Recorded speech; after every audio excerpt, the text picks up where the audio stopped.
आखिरी उपदेश, motivational story. Gurukul में शिक्षा प्राप्त कर रहे शिष्यों में आज काफी उत्साह था। उनकी 12 वर्षों की शिक्षा आज पूर्ण हो रही थी और अब वो अपने घरों को लौट सकते थे।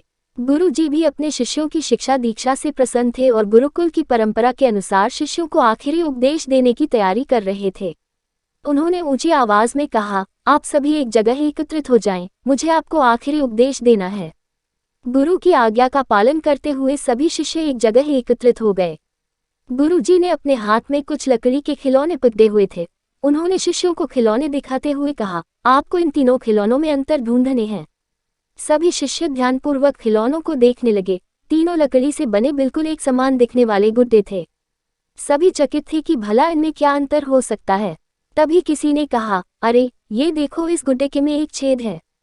यह संकेत काफी था। जल्द ही शिष्यों ने पता लगा लिया और गुरुजी से बोले, गुरुजी, इन गुड्डों में बस इतना ही अंतर है कि एक के दोनों कान में छेद है, दूसरे के एक कान और एक मुंह में छेद है और तीसरे के सिर्फ एक कान में छेद है। गुरुजी बोले, बिल्कुल सही, और उन्होंने धातु का एक पतला तार देते हुए उसे कान के छेद में डालने के लिए कहा।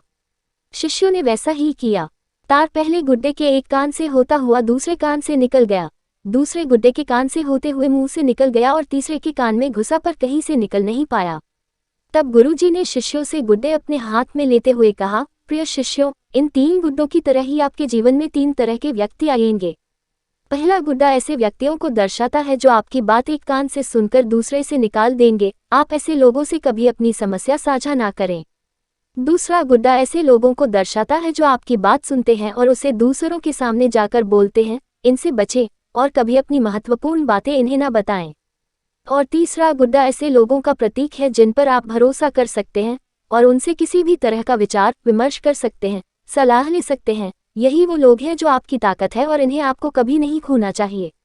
उद्धरण चिन्ह। ऐसी ही और कहानियों को सुनने के लिए चैनल को सब्सक्राइब करें और वीडियो को लाइक करना ना भूलें।